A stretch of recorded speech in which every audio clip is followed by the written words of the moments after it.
Hello children, welcome back to your biology online classes. Children, hope you all are fit and fine and studying hard at your places.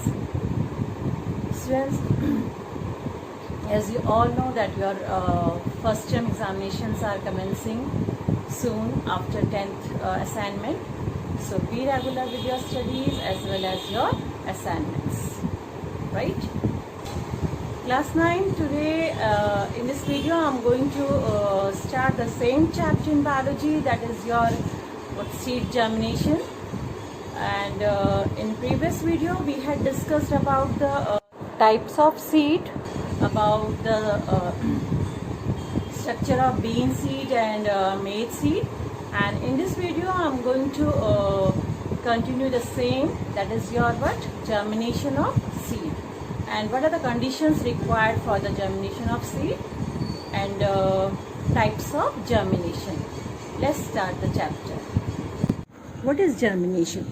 Germination is the sum total of all the processes by which the dormant embryo of the seed grows out of the seed coats and establishes itself as an independent seedling is called germination. Actually, in most cases, the seeds are dry and incapable of germination when shed from the parent plant. And the seeds, but the seeds they contain dormant embryo. In a dry seed, the dormant embryo is inactive. Outwardly, it appears to be without life, but in fact, all the chemical activities of life they are going on it, although they are very slow and little food is utilized. The dry seeds they consume oxygen and give out carbon dioxide, both in extremely minute quantities, and they release some heat as well. But when these seeds are placed under proper conditions, the dormant embryo, means inactive embryo, it awakens. Awakens means it becomes active and start growing into a seedling. Actually, what are the proper conditions? Means when it get proper amount of water, oxygen and suitable temperature. So we can say that what is germination? All the changes leading to the formation of a seedlings, they are collectively called germination. In this way, we can say that germination is the formation of a seedling developed from the embryo. A fresh seed from a plant normally does not germinate, even if conditions for germinations are favorable. It must pass through a period of dormancy during which it undergoes physiological maturation, and this phenomenon is termed as dormancy, and it is very important in overcoming the unfavorable conditions. It helps in the dispersal as well as storage of seeds. Let's discuss the conditions necessary for germination. Seeds will germinate only if suitable conditions are available. And what are the favorable conditions which are required for the which is necessary for the germination of seed? That is your water, suitable temperature, and air, that is your oxygen, which are necessary for germination. Apart from these conditions, light also plays an important role in seed germination. Let's discuss how the water is necessary for germination of seed. Actually, dry seeds they contain only 10 to 20% water. They are incapable of germination as long as sufficient quantity of water is not available. Actually, the seed they obtains water from its environment, that is from the soil, in natural conditions. The water is absorbed all over the surface, but mainly through the micropyle. And what is micropyle? It is very minute pore which is present adjacent to the hilum, right? Through this micropyle only the absorption of water and exchange of gases takes place during germination of seeds. The main uses of water are: when seed absorbs water, the seed swells and softens the seed coats. and consequently the seed coat ruptures, allowing the elongating radicle to come out and form the root system.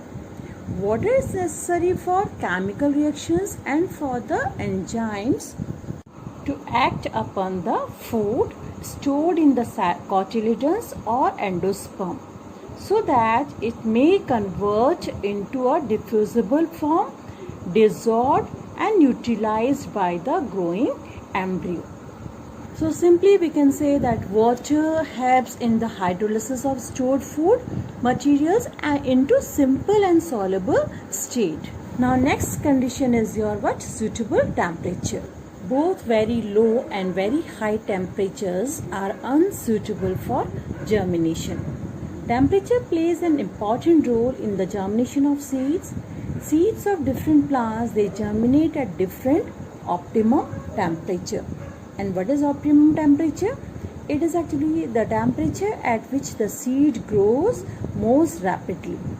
If the temperature is very low, then it inhibits the growth of the embryo, and if the temperature is very high, then it destroys its delicate tissues. So a moderately warm temperature is usually favorable for germination, and what it is called optimum temperature. So what is the optimum temperature for the germination of seed? That is your 25 degrees Celsius to 35 degrees Celsius.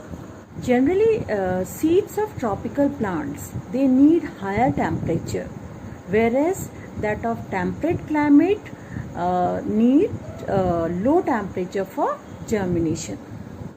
Now the third condition is your what? Oxygen. During germination, there is a rapid cell division and cell growth for which energy is required, and this energy is available only by respiration.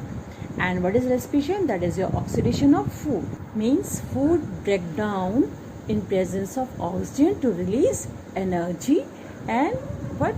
Carbon dioxide. Have you ever thought that if a seed sown very deep in soil fail to germinate?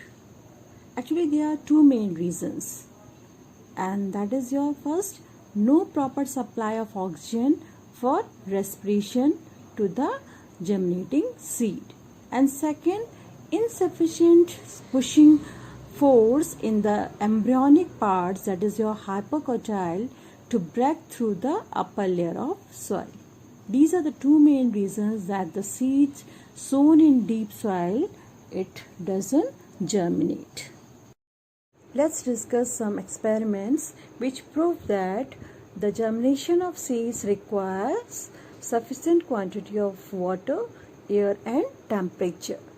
Now first experiment is here to demonstrate that water is essential for germination of seeds. For this experiment, we will take two beakers and mark them A and B.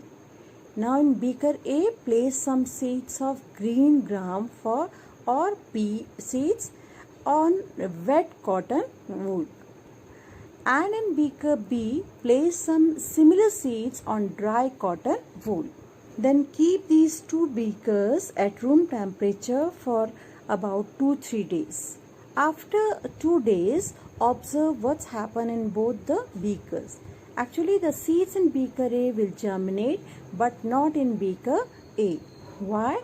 Because proper germination of seeds needs adequate quantity of water as in beaker A. In the absence of water, seeds do not germinate as in beaker B. And this shows that water is necessary for germination of seeds.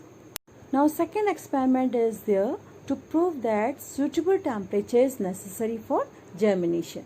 And for this experiment, we will take again two beakers and name them A and B. And place some green gram seeds on wet cotton wool in each of the two beakers. Right? Then keep beaker A in an ordinary room temperature and beaker B in a refrigerator. After 2-3 days, what you will observe in both the beakers? That seeds germinate in beaker A, whereas whereas the seeds in beaker B may not show signs of germination or may germinate after several days, though not to the extent the seeds in beaker A germinate. And this shows that a suitable temperature is necessary for germination. Now, third experiment is to prove that air or oxygen is necessary for germination. And for this experiment, we will again take two conical flasks. Name them A and B. Spread wet cotton wool in each flask and place on it some soaked gram seeds. Then lower a small test tube containing alkaline pyrogallic acid in flask B by means of a thread, taking care that not a single drop of the chemical falls on the seeds or the cotton wool. Now the question is, what is the use of this alkaline pyrogallic acid? Actually, this alkaline pyrogallic acid, it absorbs oxygen which is present inside this conical flask B. Then keep the tube hanging by fixing a cork on the mouth of the flask. In flask A, hang similar test tube but containing water, and close the mouth of both the flasks with airtight corks so that no air enters in them from outside. Place both the flasks at room temperature for few days. After few days, what you will observe that the seed do not germinate in flask B, whereas the seeds in flask A germinate. Why? Because the seeds get oxygen and hence germinate, but in flask B they do not germinate. Why? Because the oxygen in it is absorbed by the alkaline pyrogallic acid and is not available to the seeds, and this proves that seeds require or needs oxygen for germination. Let's discuss 3 bean seeds experiment. In this experiment, 3 mature air-dried bean seeds are taken and tied to a glass slide at 3 different positions. Then a key slide is kept in a beaker containing water in a manner such that the top seed is well above water and the middle seed is just at the water level and the bottom seed is deep in water, means it is completely submerged in water. Place the beaker in a warm, airy room for few days. After few days, what you will observe that the middle seed germinates because it gets both oxygen and water, while the top seed does not germinate at all because it gets oxygen but not water. But the bottom seed does not germinate or stops germinating after the emergence of a small radical because it gets water but very little oxygen. Now next is your types of germination. The process of germination is categorized into 2 types depending upon the behavior of cotyledons during germination. But before discussing this types of germination, let's discuss first what is hypocotyle and epicotyle. Hypocotyle is a portion of the embryo axis between mesocotyle and radicle, while epicotyle is a portion of the embryo axis between mesocotyle and plumule, or the region of the axis between the point of attachment of cotyledons and the plumule is called what? Epicotyle. And the region of the axis below the cotyledons is called hypocotyle. Both the epicotyle and hypocotyle of a seed never elongate together during germination, means never they come out above the soil at the same time. So on the basis of elongation of epicotyle and hypocotyle, there are 2 types of germination. First is your apigeal germination and second is your hypogeal germination. Apigeal germination is a germination when the hypocotyle elongates the cotyledons. They are pushed above the ground, and this type of germination is called apigeal germination. While in hypogeal germination, if the apicotyle elongates and the cotyledons remain underground, and the germination is then called hypogeal germination. Means in apigeal germination, the cotyledons are lifted above the ground due to rapid elongation of hypocotyle, while in hypogeal germination, the cotyledons remains under the soil or just on the ground due to the rapid growth of apicotyle. So let's discuss differences between hypogeal and apigeal germination. In hypogeal germination, cotyledons remain underground, while in apigeal germination, cotyledons pushed above the ground. And second difference is that in hypogeal germination, apicotyle elongates, while in apigeal germination, hypocotyle elongates. Okay, thank you children. Hope you all have understood this.